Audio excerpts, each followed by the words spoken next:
I want you to focus your attention right here. If there's one thing you take away from Turborepo 2.9 is that we are re-indexing and re-upping on quality for Turborepo. Yes, there are some cool new stuff to play with in this release, but read this line with me. We've closed 141 issues since 2.8.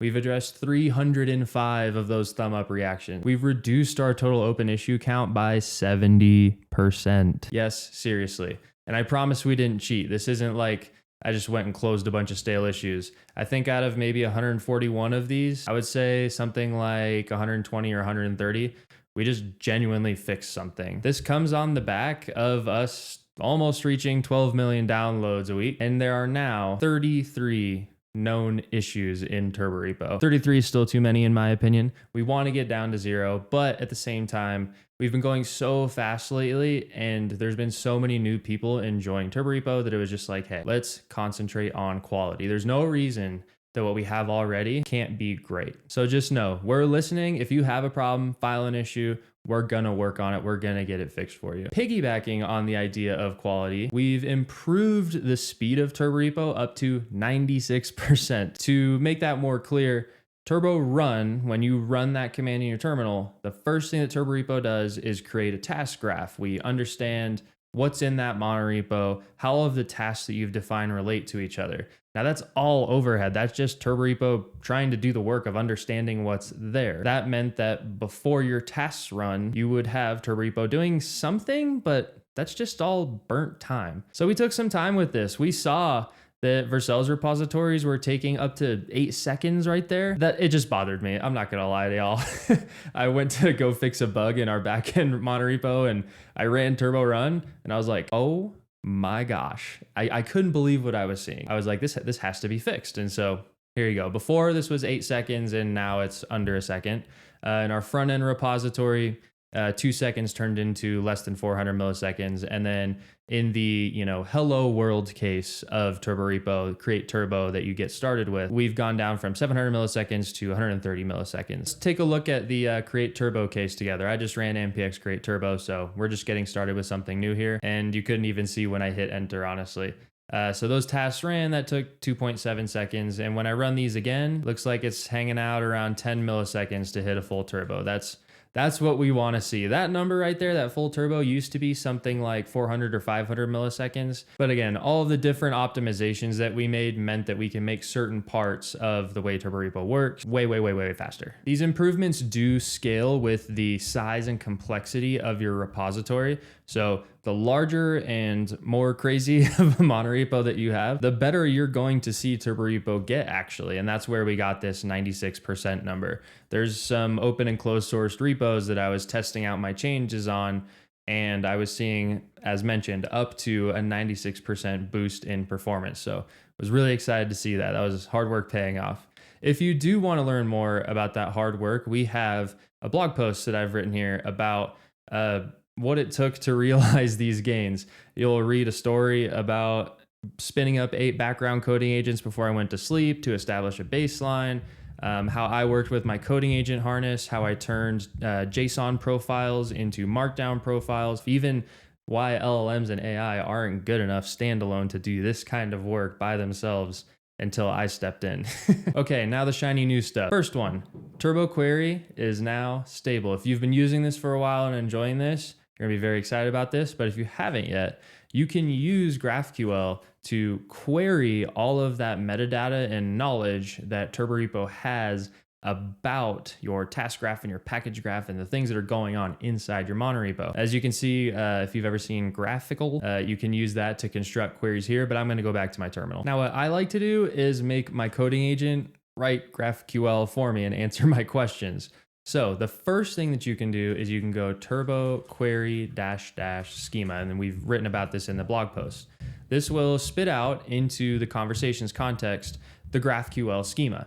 And now I can say use turbo query to find out how many packages are in this monorepo. Now, this might take a second, coding agents being what they are. Oh, I got a command already. Okay, cool. So that was pretty easy. You could see how handing that schema to my coding agent made this feel really natural. My coding agent just one-shotted this. So Now we know there's 6 packages in this monorepo. Of course, you can construct way more rich queries than the one I just did there, but just a simple demonstration to get you started. Something that we stacked into Turbo Query to help you out, again, just so you don't have to write a bunch of GraphQL, is the concept of shorthands. So you can see here, Turbo Query affected. This will get the affected task graph from your repository when you make source code changes. So let's take a look at this. I'll open up my editor here, and I'm just gonna edit, for instance, page in my web app. So just some comment here. And now when I run Turbo Query affected, we're going to get back all of the tasks that are changed because of that source code change. You can see here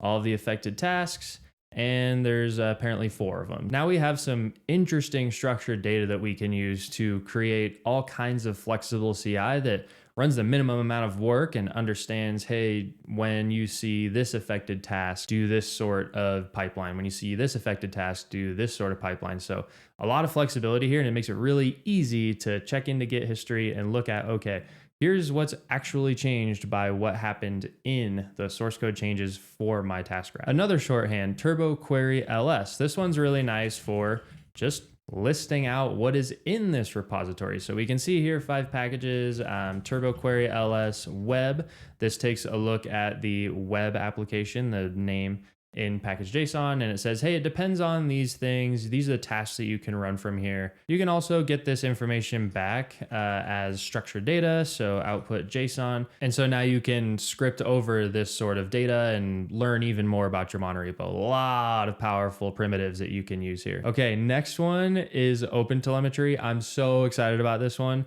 And this one can just change the way you think about your local development processes, your CI. You can get so much faster looking at the actual data of what your developers are doing across a large organization in a large repository. Game changer right here. I did a little demo here of what this looks like. And so you can see we send data into the OTel collector, and you can start to make your own Grafana dashboards or whatever, but you get these cache hit rates. You can start to pull out so much data that's so useful about how your Turborepo runs. So you can really start to optimize things and take a look at, hey, what hits cache all the time? What misses cache all the time? And start to really think about everything that's going on in your repository. If you do want to try this out yourself, I encourage you to use the with OTel example that we have. You can just run npx create turbo at latest with that with OTel argument, and you'll have a version that you can run locally, and it'll have some Grafana dashboards set up for you. It'll have an ingest set up for you. So you can have a dashboard in,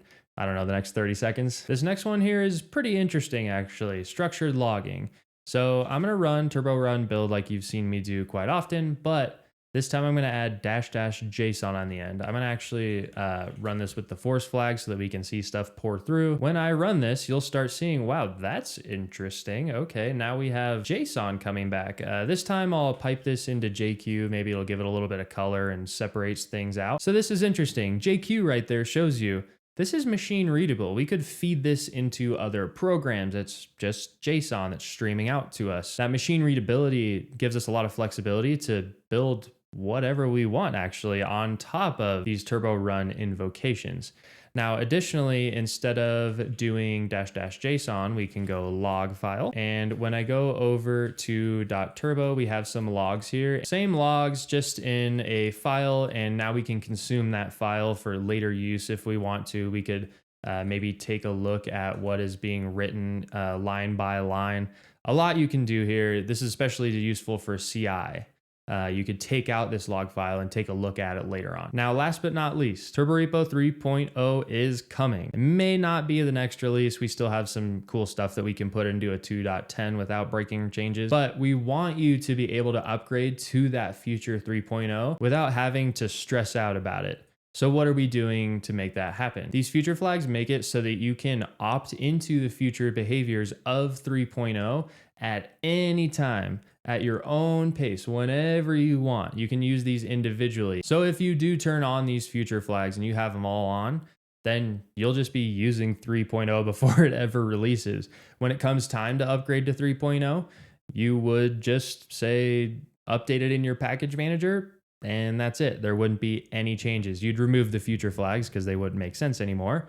but that's it. There wouldn't be any behavioral change. So you'd have a really nice stable surface to go from 2 point whatever to 3.0. We also have our list of deprecations on this blog post. When 3.0 drops, these deprecated items are going to be removed or otherwise replaced by future improvements. So we offer these up. We have all of the migration paths listed here if applicable. And so you can start handling these on your own time. Again, whenever you're prepared to do them, you can do them ahead of time and be ready for the future before it even comes. That wraps things up. Hopefully you're as excited for this release as I am. There's so much work that went into this one. We made a lot of really good changes. I'm especially stoked about this. 211 fixes. And as always, I like to take a moment to say thank you to the community that is around Turborepo. Thanks to everyone that helped out to make this release possible. And well, I'm just looking forward to the next one now. There's still so much cool stuff to do. So we'll see you in 2.10 probably.